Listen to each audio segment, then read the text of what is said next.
Let us come to order.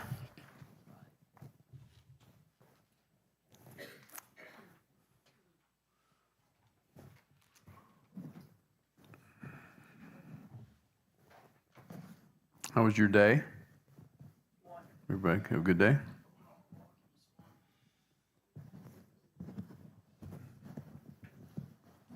All right.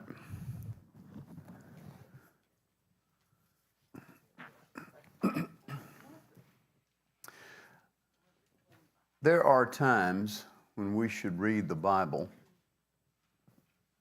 and just go book to book. And there are times we should go subject to subject.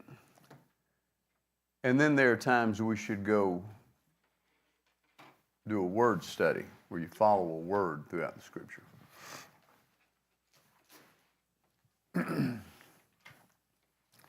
Principle upon principle sometimes. Line upon line. Precept upon precept. Here a little, there a little. You should write in your notes that a single line of wisdom, never forgotten, is better than libraries of unread knowledge.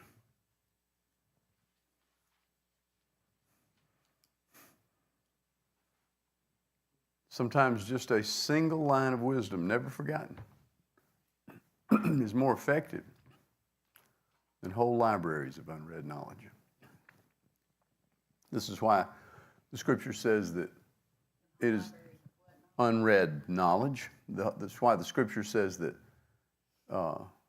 line upon line, precept upon precept, here a little, there a little. See, I know there are some people that believe you should just consume mass quantities of the Word.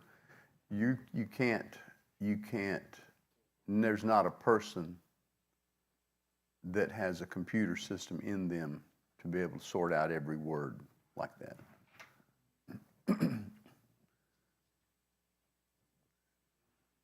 I'm not saying don't read a whole book of the Bible or read or consume the Bible in a large amount.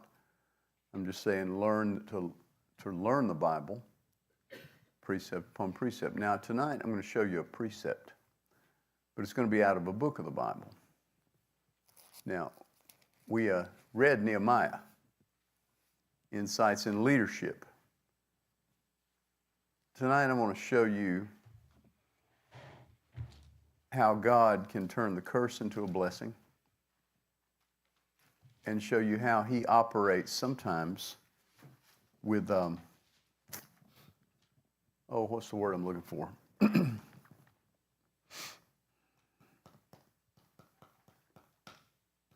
Dichotomy is not it. What is the word? Well, it slips me.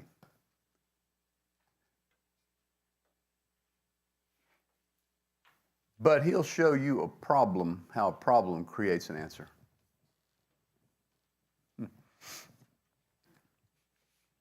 Now, I don't know what page you're on, but turn to the book of Esther tonight. And because I'm going to be reading out of this print, I've got another pair of glasses on.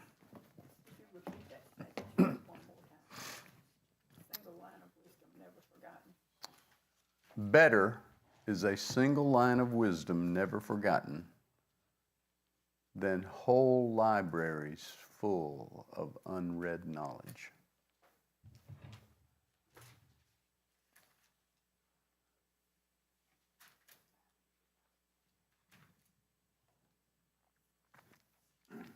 And if one of you will take that microphone right there on the table and pray, and we'll begin. Thank you for joining us by live stream. You just pray with us, and then we'll get ready to study. Hear the book of Esther. Dear Lord, thank you for tonight. Thank you, sir. And thank you. We praise your name that we're able to come and learn your word. So wonderful. Receive revelation from it. And I'm appreciative that I know I'm awaiting my next infusion of your grace, Lord. And so now we start a new book in the Old Testament. And so we'll just say hallelujah and see what this brings forth. We love you, Amen. Lord. Amen. Amen. It's good prayer. Okay. All right.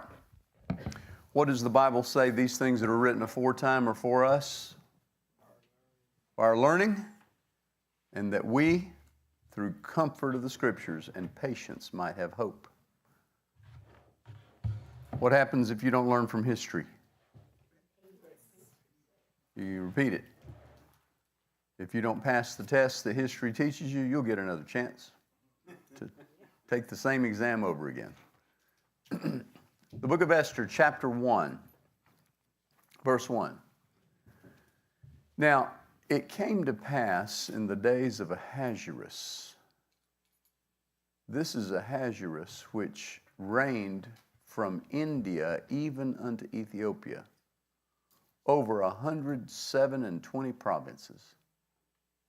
That in those days, when the king Ahasuerus sat on the throne of his kingdom, which was in Shushan, the palace, in the 3rd year of his reign, he made a feast unto all his princes and his servants, the power of Persia and Media, the nobles and princes of the provinces being before him.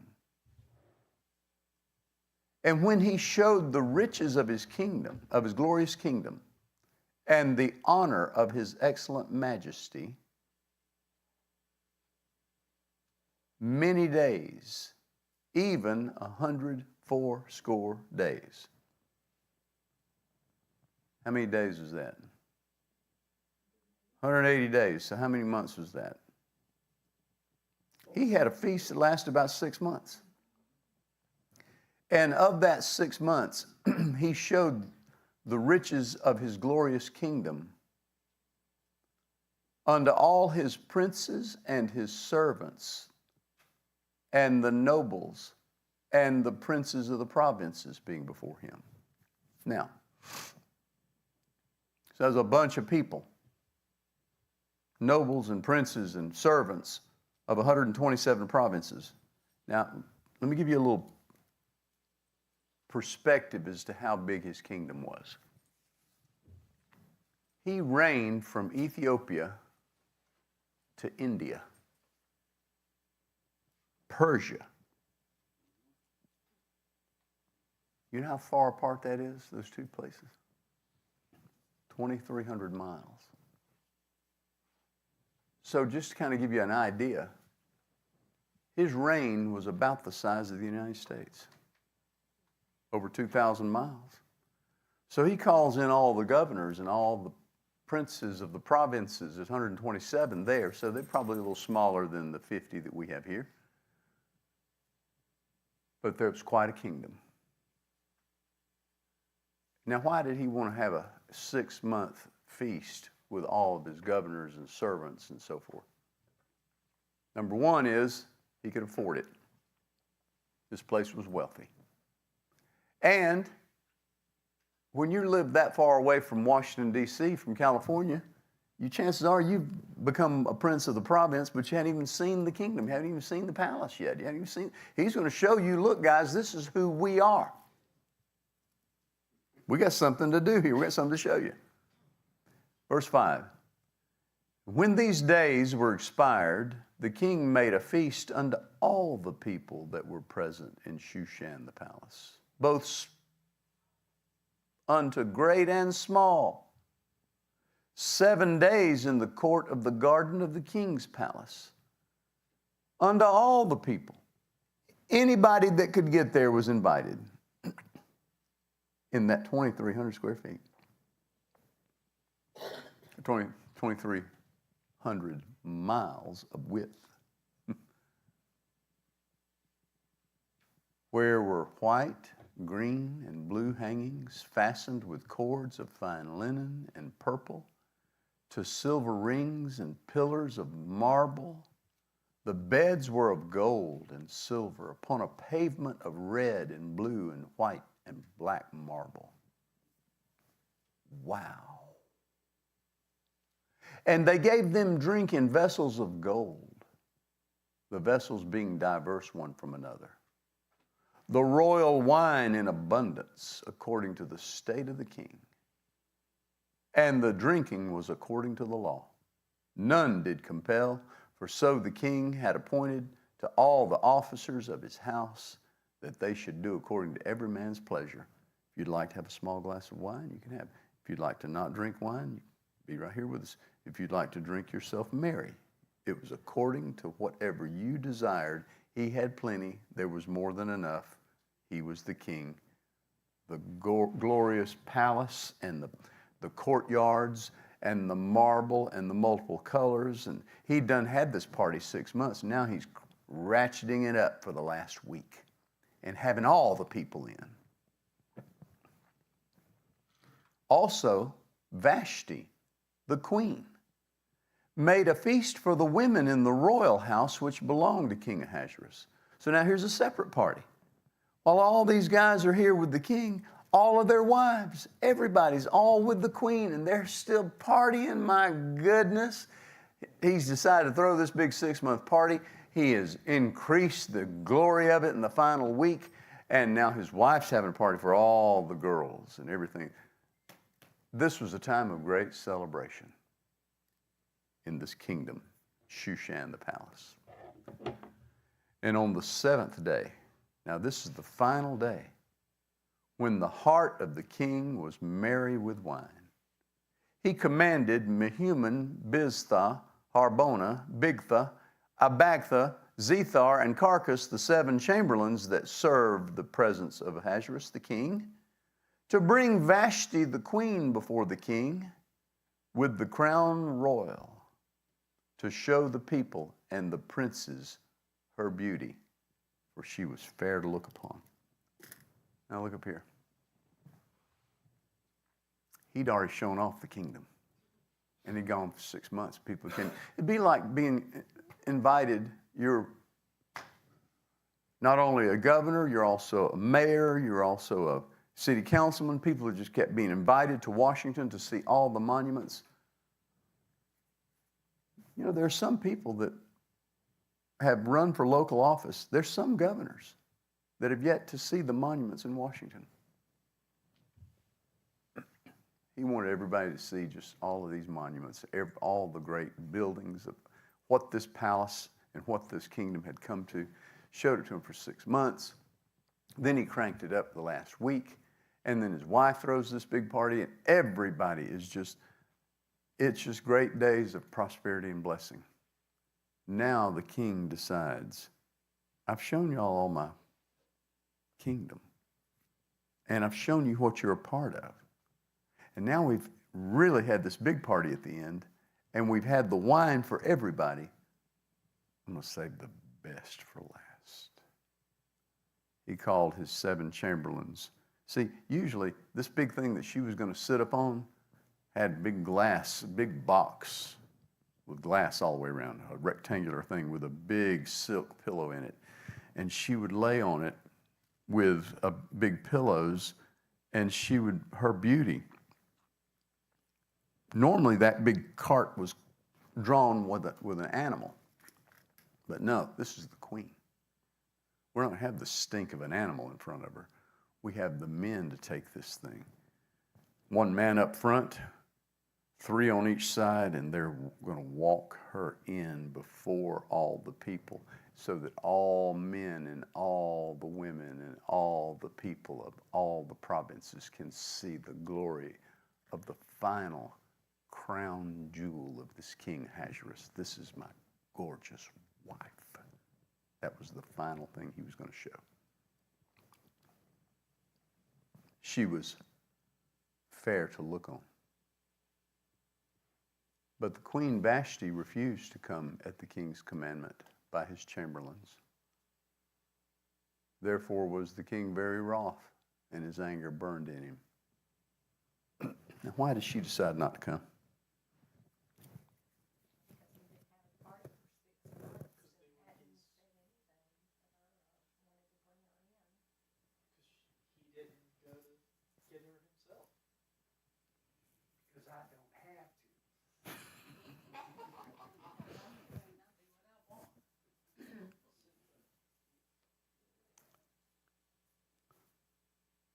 It's anybody's guess. But I think after you have accommodated the whole country, you know she's tired. And the party's about to be over. And now, after I've thrown the party for all the women, now you want me to do this? And you want me to wear this dress that's cut clear to here? And you want me to wear my crown and all of my makeup? And you want to just parade me before all the lusting men of the country? Ain't happening. And you're merry with wine? Ain't happening. You kind of get her understanding, don't you? You get it. I just think I'm not doing that.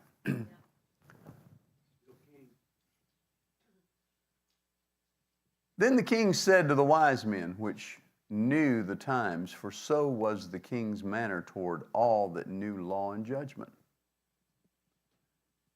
And next to him was Karshena, Shethar, Amantha, Tarshish, Meres, Marsina, and Memucan, the 7 princes of Persia and Media, which saw the king's face, and which sat the first in the kingdom. Now, the chamberlains that he wanted to bring out, they didn't necessarily get to see him. But these princes did. They were right there with him. They had up front and personal contact with the king. And said, what shall we do unto the queen Vashti according to the law? Because she hath not performed the commandment of the king Ahasuerus by the chamberlains.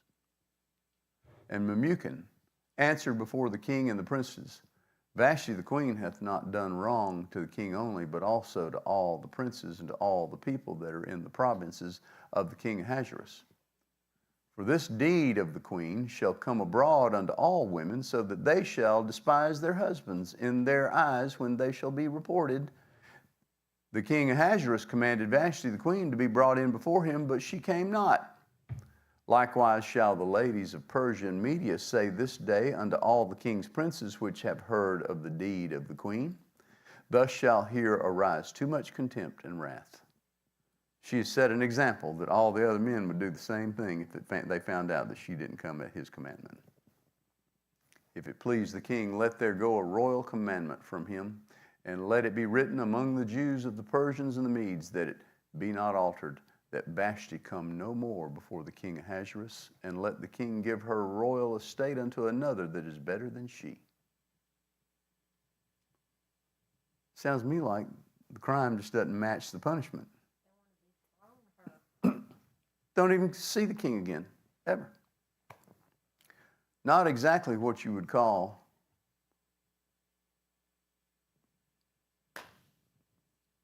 being found with another man. She just didn't come at his commandment. Wow.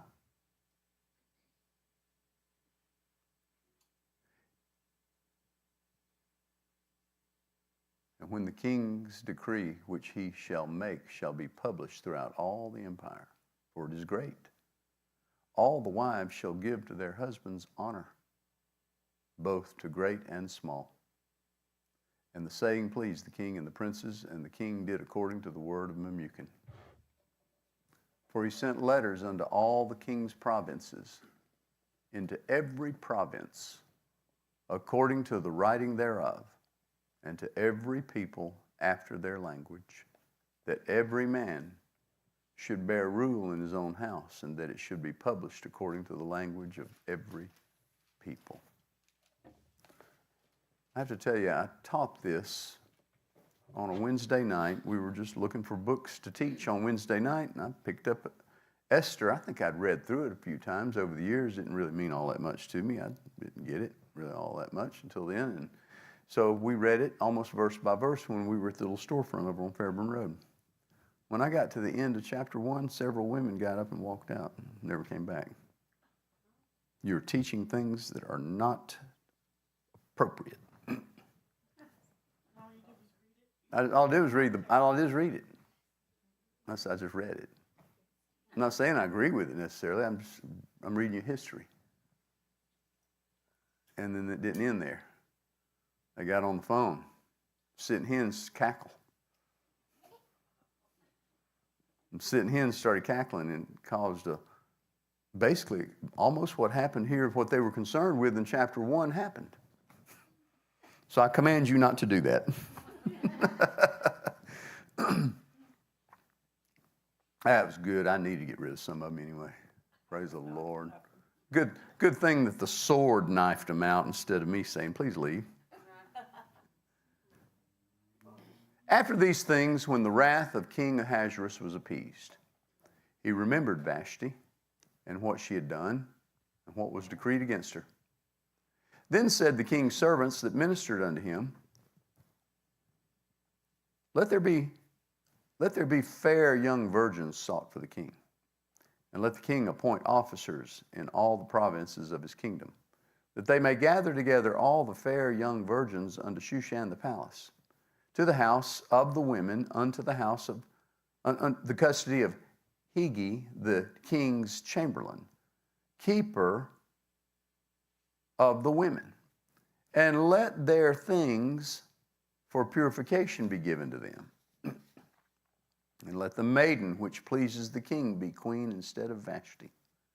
So he's going to have a bunch of girls, all virgins, all through a time of purification brought before him from the woman's house, and they would be helped and purified and so forth, and then he's going to make a choice among a bunch of virgins.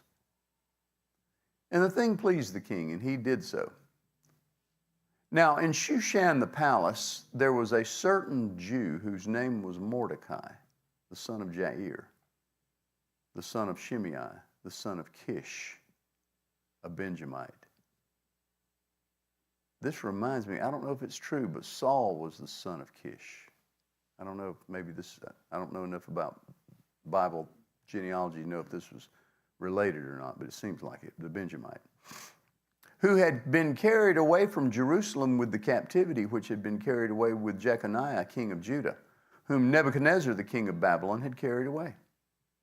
And he brought up Hadassah, that is Esther, his uncle's daughter, for she had neither father nor mother, and the maid was fair and beautiful, whom Mordecai, when her father and mother were dead, took for his own daughter.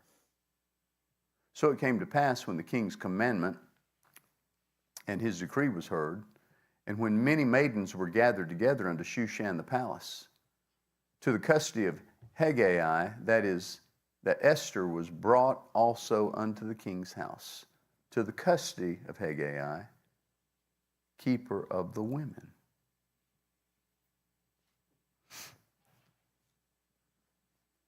And the maiden pleased him, and she obtained kindness of him.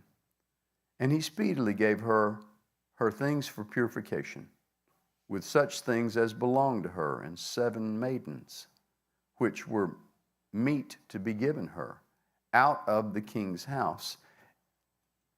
And he preferred her and her maids unto the best place of the house of the women. So she had this Esther girl pleased the king to the point that she had the best house of all the places to stay and the best women to take care of her. Esther had not showed her people nor her kindred, for Mordecai had charged her that she should not show it. In other words, not to tell anybody, all your relatives, don't tell them what is happening with you, with all these virgins. And Mordecai walked every day before the court of the woman's house to know how Esther did. Now, why was he keeping up with Esther? It was his daughter. He'd raised her. He was concerned with her. He kept a watch, being daddy, even though he was not her biological father, to know what would become of her. Now, when every maid's turn was come to go into the king Ahasuerus, after that she had been 12 months according to the manner of the women, for so were the days of their purifications accomplished, to know 6 months with oil of myrrh and 6 months with sweet odors and with other things for the purifying of the women. Must have had, essential oils blowing in the house? I reckon that's what it was. Then thus came every maiden unto the king. Whatsoever she desired was given her to go with her out of the house of the women unto the king's house. In the evening she went, and on the morrow she returned into the second house of the women, to the custody of Shahagaz, the king's chamberlain, which kept the concubines. She came in unto the king no more, except the king delighted in her, and that she were called by name. So basically he was culling them out. Okay, you're beautiful, but you're not one. You're beautiful, but you're not the one. And then so they would come in and out until he kind of whittled them down to a few. Now, when the turn of Esther, the daughter of Abihail, the uncle of Mordecai, who had taken her for his daughter, was come to go in unto the king, she required nothing but what Haggai, the king's chamberlain, the keeper of the women, appointed. See, she didn't require all the makeup and all the doing and all the fixing and all the stuff. She just went in with her natural beauty. And Esther obtained favor in the sight of all them that looked upon her. So Esther was taken unto King Ahasuerus into his house royal in the 10th month, which is the month Tebeth, in the 7th year of his reign.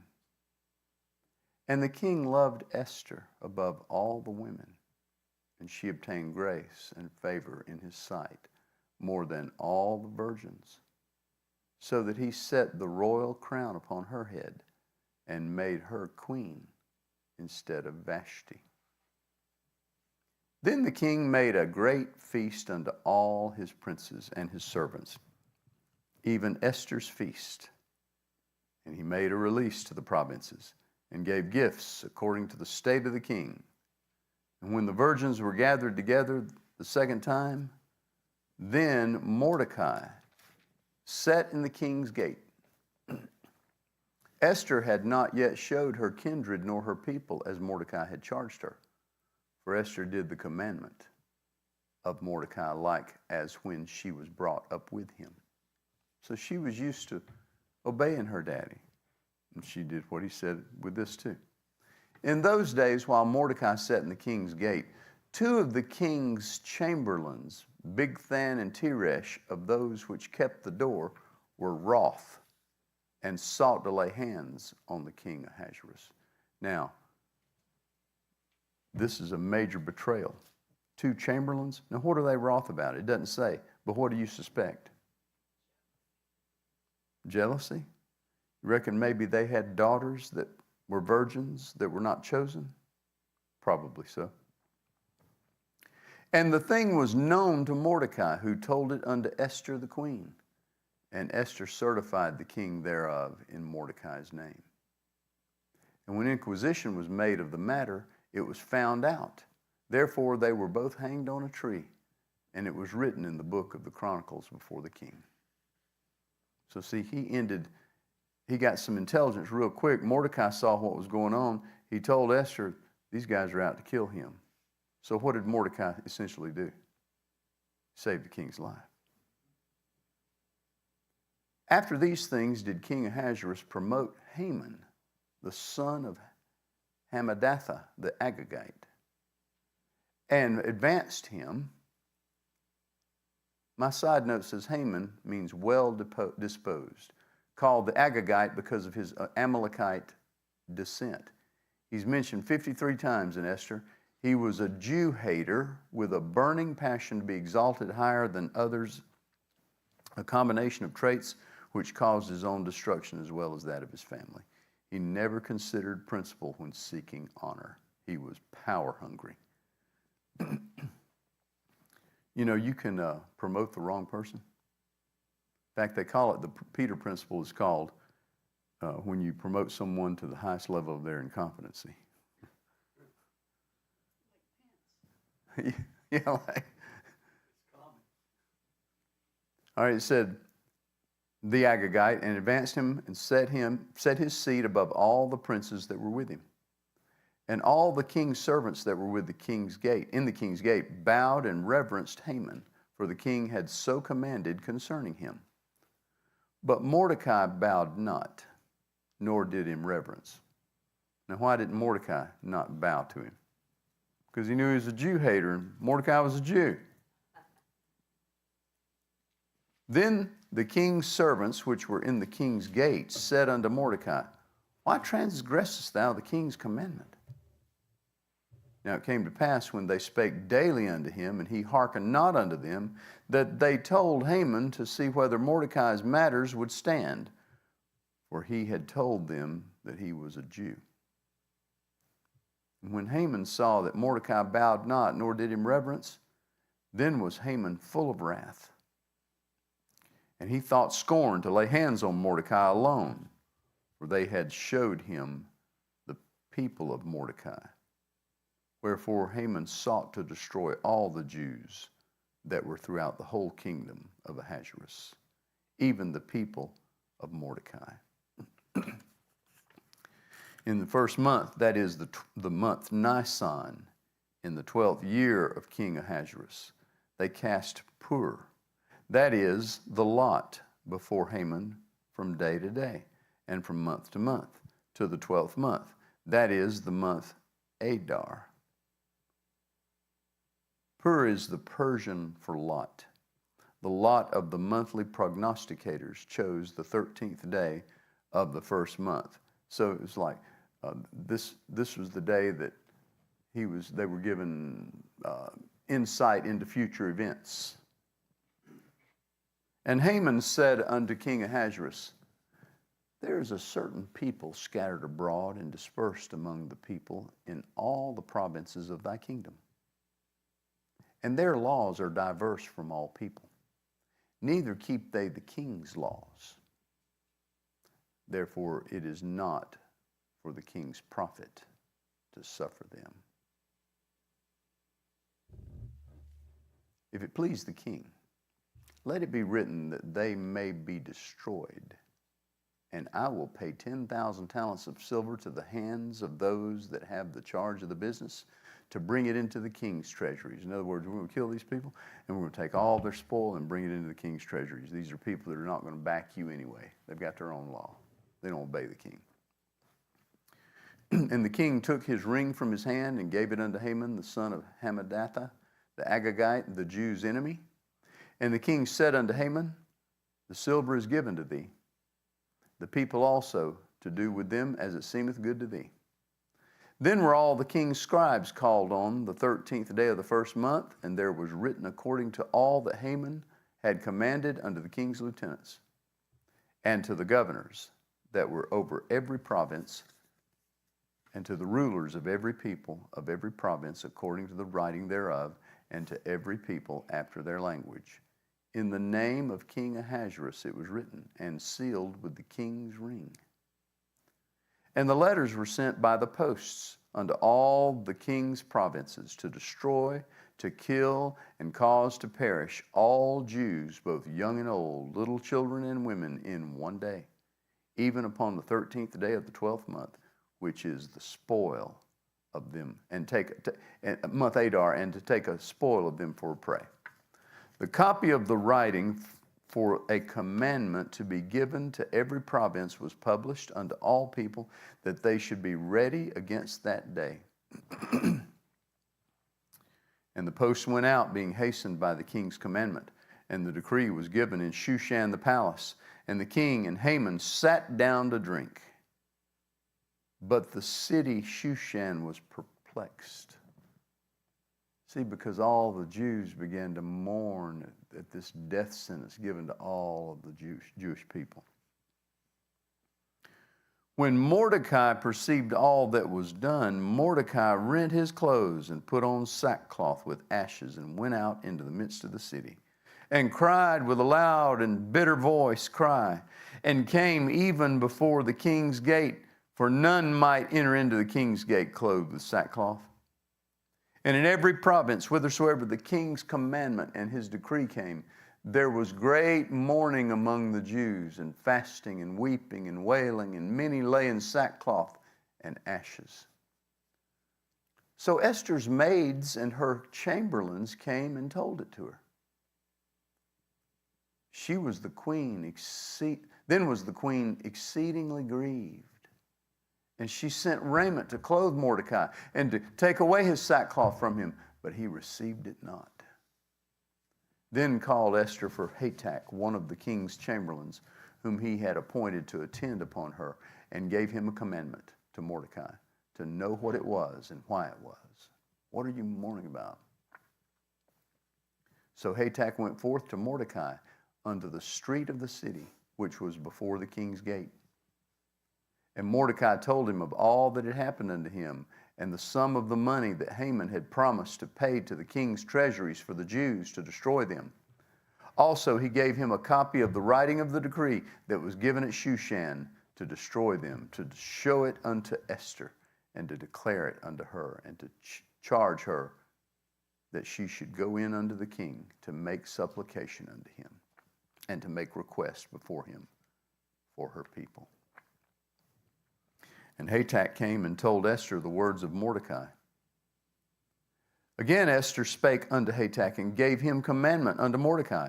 All the king's servants and the people of the king's provinces do know that whatsoever, whether man or woman, shall come unto the king into the inner court, who is not called, there is one law of his, to put him to death, except such to whom the king shall hold out the golden scepter, that he may live. But I have not been called to come in unto the king these 30 days. What's she saying? If I just go show up and not be called, I could be killed. And they told to Mordecai Esther's words. Then Mordecai commanded to answer Esther, think not with thyself that thou shalt escape in the king's house more than all the Jews. For if thou altogether holdest thy peace at this time, then shall their enlargement and deliverance arise to the Jews from another place. But thou and thy father's house shall be destroyed, and who knoweth whether thou art come to the kingdom for such a time as this? Then Esther bade them return to Mordecai this answer. Go, gather together all the Jews that are present in Shushan, and fast ye for me, and neither eat nor drink 3 days, night or day. I also, my maidens, and I will fast likewise. And so will I go in unto the king, which is not according to the law. And if I perish, I perish. So Mordecai went his way, and did according to all that Esther had commanded him. Now it came to pass on the 3rd day that Esther put on her royal apparel, and stood in the inner court of the king's house, over against the king's house. And the king sat upon his royal throne in the royal house, over against the gate of the house. And it was so, when the king saw Esther the queen standing in the court, that she obtained favor in his sight. And the king held out to Esther the golden scepter that was in his hand. So Esther drew near and touched the top of the scepter. Then said the king unto her, what wilt thou, Queen Esther? And what is thy request? It shall be even given thee to the half of the kingdom. Where have you heard that before? Remember when Herod offered that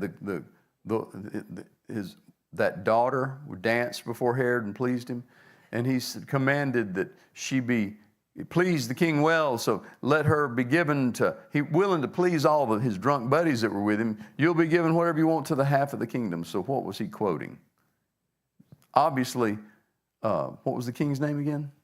Herod saw himself as Ahasuerus over this. So he was imagining.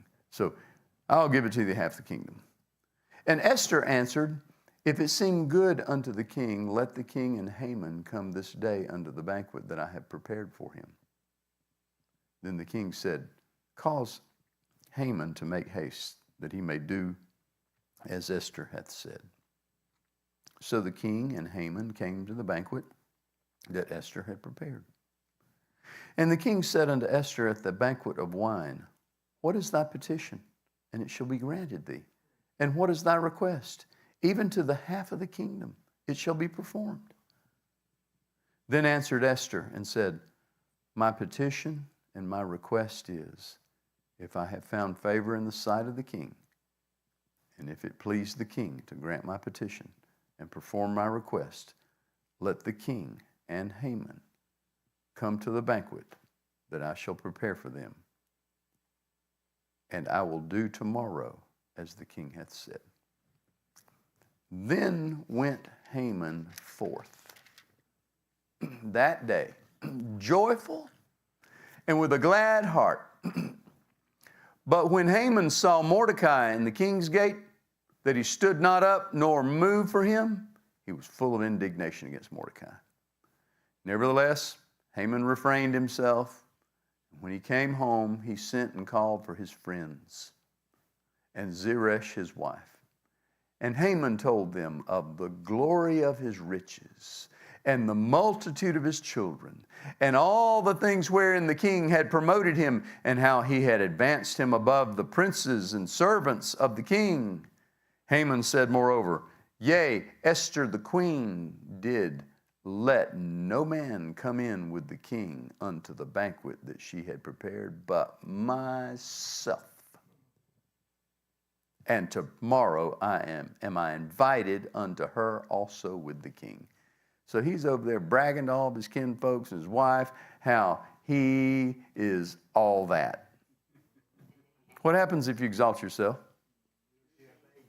What happened with Mordecai when he saved the king's life but didn't even say anything about it? He humbled himself. What happens if you humble yourself? Let all this availeth me, yet all this availeth me nothing so long as I see Mordecai the Jew sitting at the king's gate. Then said Zeresh his wife and all his friends unto him, well, let a gallows be made of 50 cubits high tomorrow, and speak thou unto the king, that Mordecai may be hanged thereon. Then go thou in merrily with the king unto the banquet. And the thing pleased Haman, and he caused the gallows to be made. On that night could not the king sleep. Thank God the man in charge can hear from God. And he commanded to bring the book of the records of the Chronicles, and they were read before the king. And it was found written that Mordecai had told Bigthana and Teresh, two of the king's chamberlains, the keepers of the door, who sought to lay hand on the king Ahasuerus. And the king said, what honor and dignity has been done to Mordecai for this? Then said the king's servants that ministered unto him, there's nothing done for him. He found out then that this Mordecai was the one that had saved his life and stopped the assassins from fulfilling their wish against him. And the king said, who's in the court? Now Haman was come into the outward court of the king's house to speak unto the king to hang Mordecai on the gallows that he had prepared for him. And the king's servants said unto him, behold, Haman standeth in the court. And the king said, let him come in. So Haman came in, and the king said unto him, what shall be done unto the man whom the king delights to honor? Now Haman thought in his heart, to whom would the king delight to do honor more than to myself? And Haman answered the king, for the man whom the king delighteth to honor, let the royal apparel be brought, which the king uses to wear, and the horse that the king rides upon, and the crown royal which is set upon his head. And let this apparel and horse be delivered to the hand of one of the king's most noble princes, that they may array the man withal, whom the king delighteth to honor, and bring him on horseback through the street of the city, and proclaim before him, thus shall it be done to the man whom the king delights to honor. See, he thought he was given carte blanche for how he should be exalted among the people, because he was King Ahasuerus' number one guy, and I know that you don't want to delight in to do anything better than to me. Then the king said to Haman, make haste and take the apparel and the horse, and as thou hast said, and do even so to Mordecai the Jew that sits in the king's gate. Let nothing fail of all that thou hast spoken. God Almighty. Then took Haman the apparel and the horse and arrayed Mordecai and brought him on horseback through the street of the city and proclaimed before him, thus shall it be done unto the man whom the king delights to honor. And Mordecai came again to the king's gate, but Haman hasted to his house mourning and having his head covered. He was crying. And Haman told Zeresh his wife and all his friends everything that had befallen him. Then said his wise men and Zeresh his wife unto him, if Mordecai be of the seed of the Jews before whom thou hast begun to fall, thou shalt not prevail against him, but shalt surely fall before him.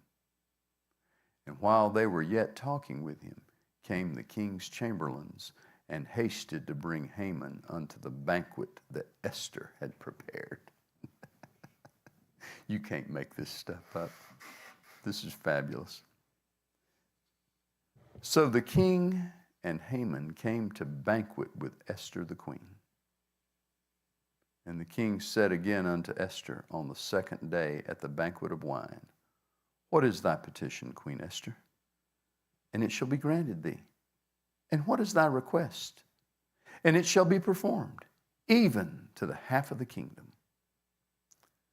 Then Esther, the queen, answered and said, if I have found favor in thy sight, O king, and if it please the king, let my life be given me at my petition, and my people at my request. For we are sold, I and my people, to be destroyed, to be slain, and to perish. But if we have been sold for bondmen and bondwomen, I had held my tongue, although the enemy could not countervail the king's damage. Then the king Ahasuerus answered and said unto Esther the queen, who is he, and where is he, that does presume in his heart to do so? And Esther said, the adversary and enemy is this wicked Haman. Then Haman was afraid before the king and the queen. And the king, arising from the banquet of wine in his wrath, went into the palace garden. Why did the king just jump up and go outside and go to the palace garden? He had to gather himself. I'm the one that has promoted the snake, and he's sent out a decree and fooled me. And it's not only my queen, it's her people.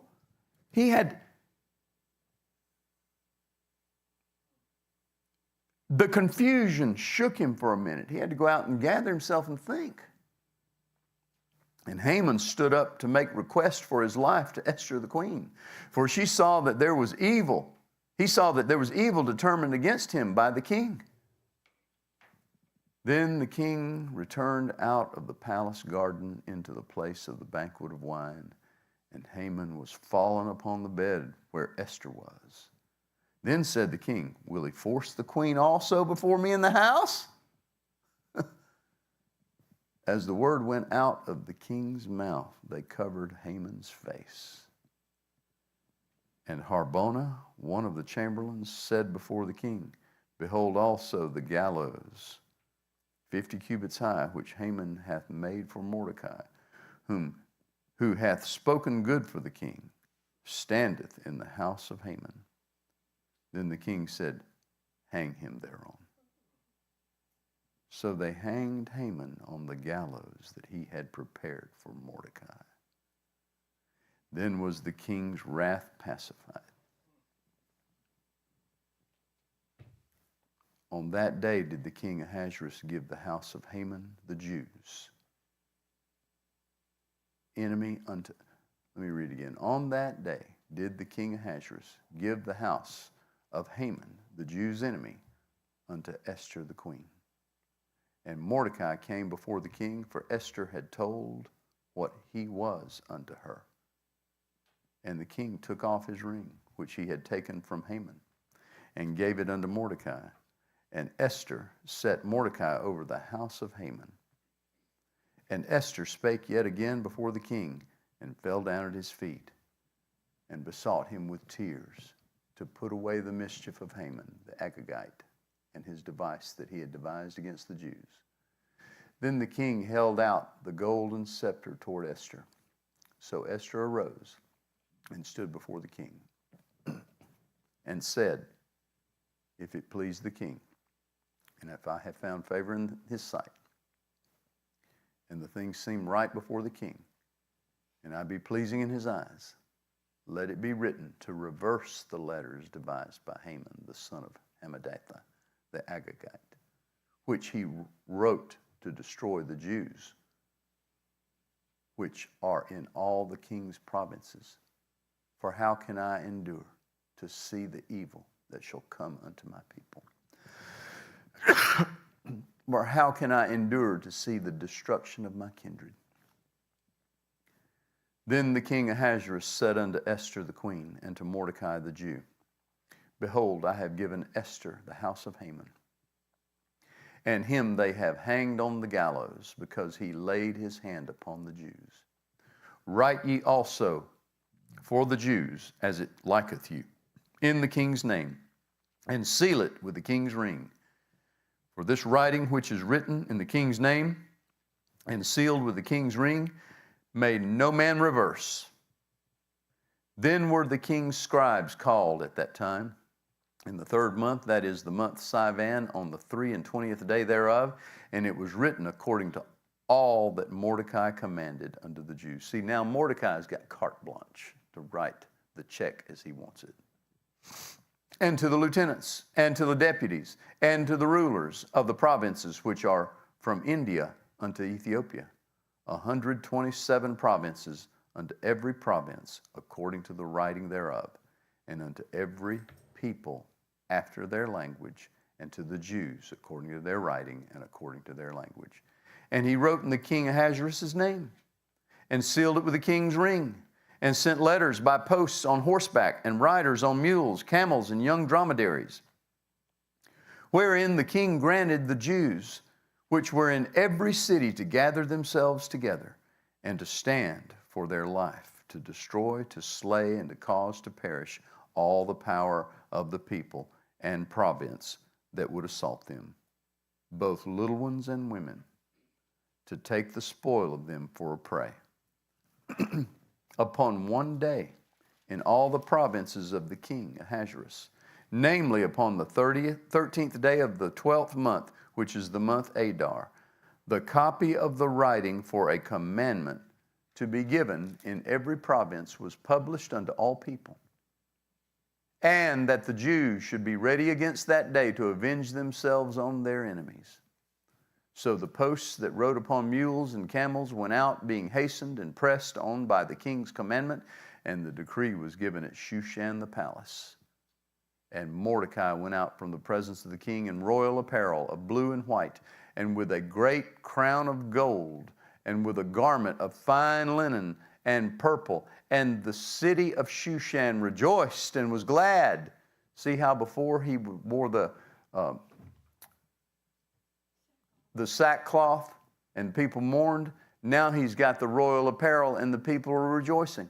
The Jews had light and gladness and joy and honor, and in every province and in every city, whithersoever the king's commandment and his decree came, the Jews had joy and gladness, a feast and a good day, and many of the people of the land became Jews, for the fear of the Jews fell upon them. See, it shows you once again that the Jews weren't handed just to the tribe of Judah. You could come into the kingdom and you could come into covenant and become a Jew. See, now, notice how people are becoming Republicans again. Have you noticed? We're seeing this played out before us. We're going to pick up in chapter 9 and 10 after we get back. Interesting story, is it not?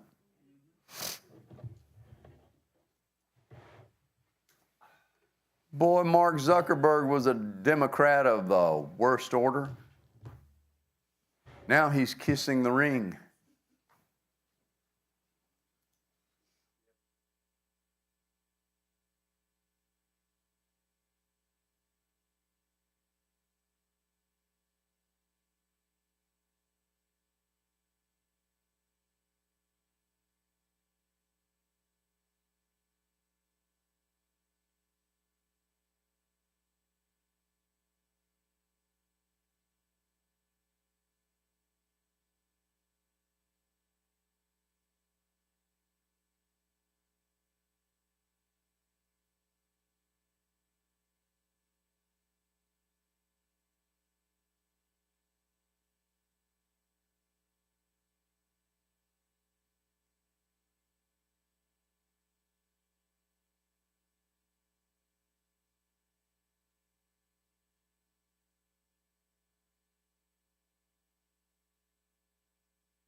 Chapter 9.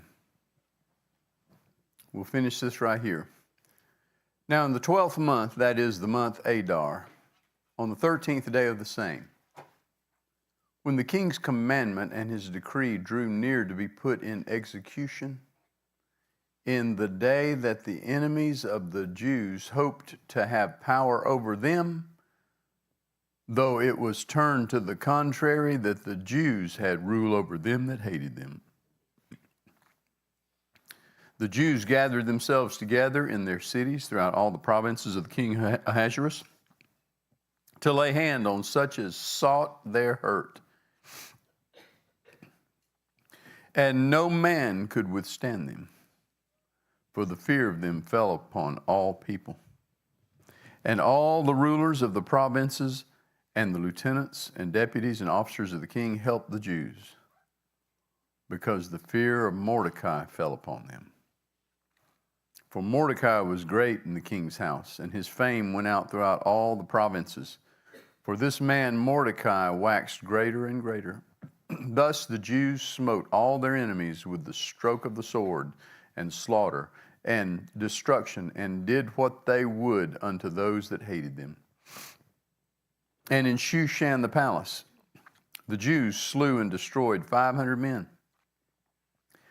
And Parshandatha, and Dalphon, and Aspatha, and Poratha, and Adaliah, and Aridatha, and Paramesha, and Arasai, and Aradai, and Beseztha. Oh, well, whatever these names were. The 10 sons of Haman, the son of Hammedatha, the enemy of the Jews, slew they. But on the spoil laid they not their hand.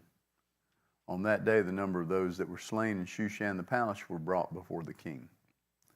And the king said unto Esther the queen, the Jews have slain and destroyed 500 men in Shushan the palace, and the 10 sons of Haman. What have they done in the rest of the king's provinces? Now what is thy petition, and it shall be granted thee? Or what is thy request further, and it shall be done? Then said Esther, if it please the king, let it be granted to the Jews which are in Shushan to do tomorrow, also according to this day's decree, and let Haman's 10 sons be hanged upon the gallows. And the king commanded it to be done, and the decree was given at Shushan, and they hanged Haman's 10 sons. For the Jews that were in Shushan gathered themselves together on the 14th day also of the month Adar, and slew 300 men at Shushan, but on the prey they laid not their hand. But the other Jews that were in the king's provinces gathered themselves together. See how the other people wanted to kill the Jews for the purpose of taking their spoil? Now the Jews are killing them and not taking their spoil. They gathered themselves together and stood up for their lives and had rest from their enemies, and slew of their foes 70 and 5,000. But they laid not their hands on the prey. On the 13th day of the month Adar, and on the 14th day of the same, rested they, and made it a day of feasting and gladness. But the Jews that were at Shushan assembled together on the 13th day thereof, then on the 14th thereof, and on the 15th day of the same they rested, and made it a day of feasting and gladness. Therefore the Jews of the villages that dwelt in the unwalled towns made the 14th day of the month Adar a day of gladness and feasting, and a good day, and of sending portions one to another. See how they're making these national holidays. And Mordecai wrote these things and sent letters unto all the Jews that were in all the provinces of the king Ahasuerus, both nigh and far, to establish this among them, that they should keep the 14th day of the month Adar and the 15th day of the same yearly. See, now they're making it an annual holiday. As the days wherein the Jews rested from their enemies, and the month which was turned unto them from sorrow to joy, and from mourning into a good day, that they should make them days of feasting and joy, and of sending portions one to another, and gifts to the poor. And the Jews undertook to do as they had begun, as Mordecai had written unto them. Because Haman, the son of Hammedatha the Agagite, the enemy of all the Jews, had devised against the Jews to destroy them, and had cast pur, that is, the lot, to consume them and to destroy them. But when Esther came before the king, he commanded by letters that his wicked device, which he devised against the Jews, should return upon his own head, and that he and his sons should be hanged on the gallows. Wherefore they called these days Purim, after the name Pur. Therefore, for all the words of this letter, and of that which they had seen concerning this matter, and which had come unto them, the Jews ordained and took them upon them, and upon their seed, and upon all such as joined themselves unto them, so as it should not fail, that they would keep these 2 days according to their writing, and according to their appointed time every year. And that these days should be remembered and kept throughout every generation, every family, every province, and every city. And that these days of Purim should not fail from among the Jews, nor the memorial of them perish from their seed. Then Esther the queen, the daughter of Abihail, and Mordecai the Jew wrote with all authority to confirm this second letter of Purim. And he sent the letters unto all the Jews to the 127 provinces of the kingdom of Ahasuerus, with words of peace and truth, to confirm these days of Purim in their times appointed, according to Mordecai the Jew and Esther the queen had enjoined them, and as they had decreed for themselves and for their seed the matters of the fastings and their cry. And the decree of Esther confirmed these matters of Purim, and it was written in the book. And the king Ahasuerus laid a tribute upon the land and upon the isles of the sea, and all the acts of his power and of his might, and the declaration of his greatness, of the greatness of Mordecai, whereunto the king advanced him. Are they not written in the book of the Chronicles of the kings of Media and Persia? For Mordecai the Jew was next unto the king Ahasuerus, and great among the Jews, and accepted of the multitude of his brethren, seeking the wealth of his people, and speaking peace to all of his seed. Seeking the wealth of his people. A man that has the people in their best interest at heart. You see how these last 2 books we're living some of these things? Isn't it amazing how quick things can be turned right side up? And now I got a strange thing to say about this. Mordecai said to his daughter, and who knows that you're not called to the kingdom for such a time as this? Aren't you glad that Esther spoke in the ears of the king? You know, if she doesn't speak in the ears of the king, the Jews are killed. And you know who's in the lineage of this Jewish bunch right here? All of Jesus' relatives on both sides. Joseph and Mary. So he keeps the seed royal alive and keeps the line open so that God can finally weave through there and get Jesus in the earth. Esther doesn't come and say that to the king. We don't have Jesus Christ. Now here's another thing I want to share with you. I'm glad Vashti didn't come out.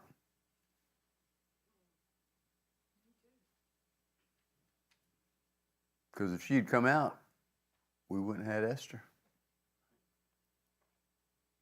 And Mordecai would not have bowed to Haman. And they'd have meant nothing. And there'd have been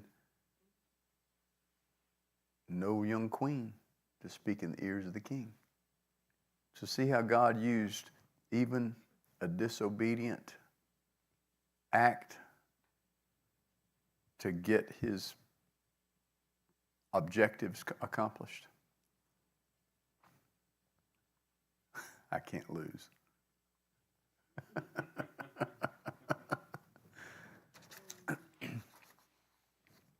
Somebody say, thank God for Esther.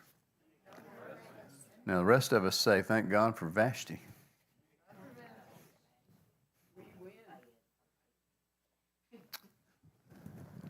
Well, so did you learn tonight?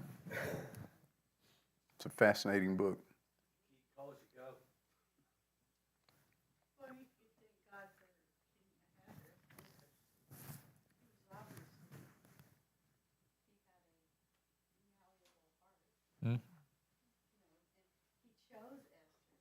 Mm-hmm. Mm-hmm. Yeah, it might have been his eyes that was being directed.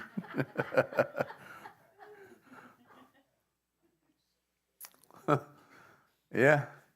See how God has used beauty. And notice again how it was a woman that spoke in the ear of the king. It was a woman that went from the tomb and said, he's not here, he's risen. I just wonder if people that think women can't preach or shouldn't preach have ever read any part of the Bible whatsoever.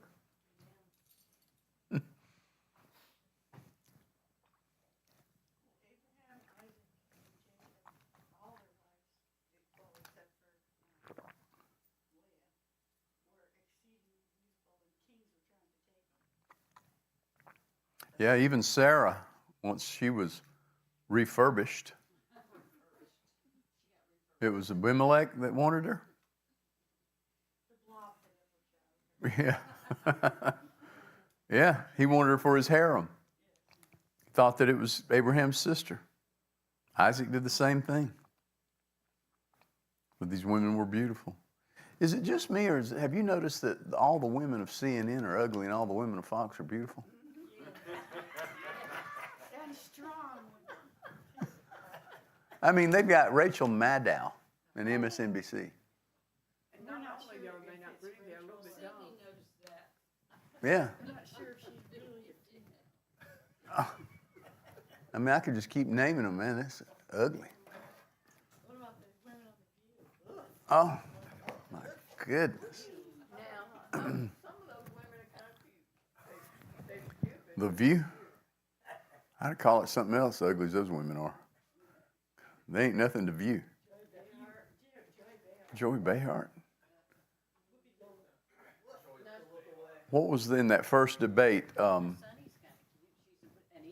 What was the girl that was the moderator for the first debate and told Donald Trump, you call women fat pigs? What was her name? No, yeah, so it's what he called her. But he told the girl that said it, forgot her name. He said, no, only Rosie O'Donnell. And it's the only one. Yeah. I don't know. It makes for great entertainment to watch the news. But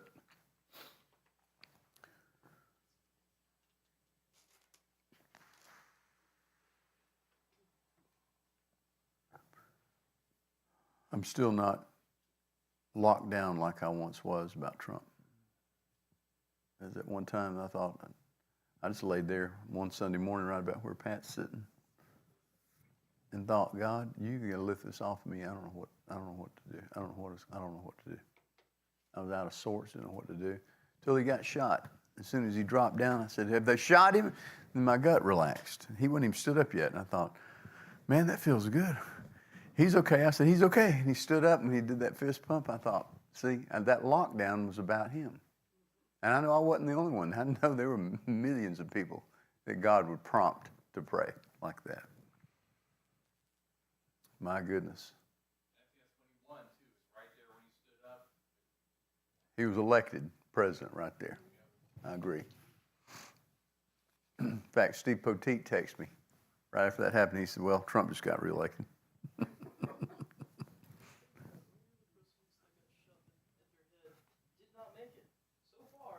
Mm. Mm-hmm. Up under the arm. It went in within a quarter inch of his aorta.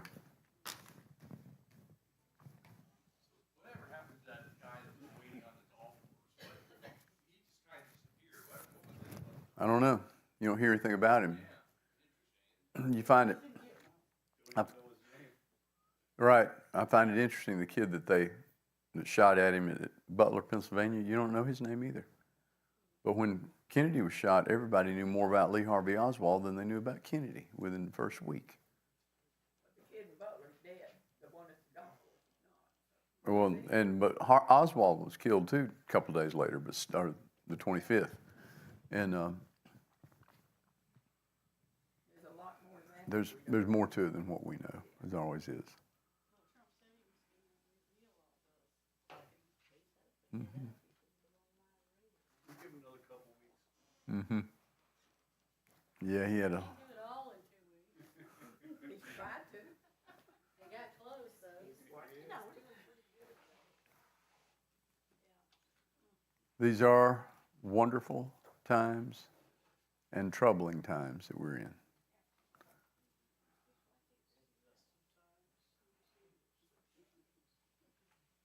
But you see how the kingdom, how the Jews were saved that were the lineage of Jesus Christ, and they were saved, started by the disobedience of a king's wife.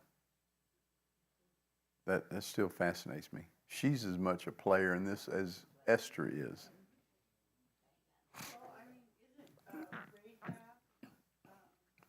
The harlot.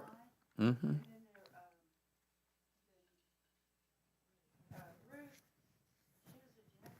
Mm-hmm. She just passed before the king no more. No, not that. No, at least they didn't say anything there. But she was. You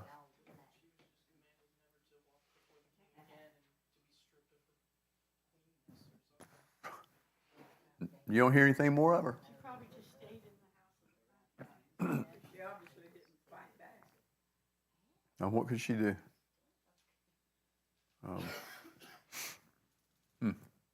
Wow. Well, I love y'all. Really, her problem and the problem that Haman had was pride. Both prideful. Yeah. Could have wound up with Hillary. There are a lot of people, even in Washington, there are a lot of people that are there strictly for the power, the prestige, and the money. It's the only reason that they're not there to help the people. And then there are some that really do want to help the people that get up there, but once they get sucked into the big monster that consumes them, then they become one of the swamp creatures. Yeah, they become corrupted by it. Did you read the list of the ones? I think there was about 10 of them that got over $1 billion from Big Pharma. Warnock was one of them. Mm-hmm. That's the reason they're all fighting Bobby Kennedy. 'cause Yeah, they're all- they say Bernie Sanders tops the list of what got from $1.6 Big or Pharma. $1.7. Yeah. And RFK called him out right in public too. Good. I like it. But they were coming against him and he has trouble talking, Mm-hmm. He's got that. What was that thing called that he had? What's that thing RFK has? It's a neurological thing. Mm-hmm. He has trouble speaking and they were trying to take advantage of that too. Oh, yeah, they blasted him. Mm-hmm. Yeah, he did. You know, if he had wanted to do this and stayed with the Democratic Party, they'd all just be thrilled, talking about how wonderful it is that what he's doing. But, all right, next week we're going to start, and I'll show you some interesting insights in the book of Job. Job used to bug the snot out of me. I'd hate to read it. Hate to read it. Yeah, that's what it said he was. And then I'd read about all the stuff that happened to him and just aggravate the snot. And he's even spoken of in the New Covenant as a man of patience. You've heard of the patience of Job? And but I've got some insights about Job that will knock your socks off. You don't want to miss next week. Now, don't forget next Sunday, well, Wednesday night we'll have church here, but the next Sunday, if at all possible, do not miss Sunday morning. Oh, my goodness. Charles Rogers is here. 93 years old. He's going to give a testimony. His son John's going to give a testimony too. Charles has the most phenomenal testimony of how the Lord has dealt with him. And now he's just pulled back in now. He's been here about 2.5 weeks. In fact, he's out of town right now. He's down in Jacksonville, Florida. But he just got back from the West Coast. He's up in Washington State driving his RV. Him and his wife. And they went to see kids and relatives and went to California and back. And he's just happy. Said, I just had a good time in that RV. 93 years old. And Shannon is 55 and worn out, and he flew. Yeah. Oh, God. Well, I speak blessings over all of you. Supernatural good things coming chasing you down, looking at you, coming on you and overtaking you. You're not looking for prosperity. Prosperity is looking for you. Prosperity is a law, just like gravity. You're not looking for gravity to hold you down. It's looking for you to hold down. Prosperity is not, you're not looking for it. It's looking for you to lift you up, promote you. Next, you watch what happens. You're going to get phone calls and favor with people that will lead you in paths of righteousness for his name's sake and lead you in pathways of peace and prosperity, the likes of which you have not known. But you will know it. It'll become absolute normality. That which used to never happen will happen regularly in blessing to you in Jesus' name.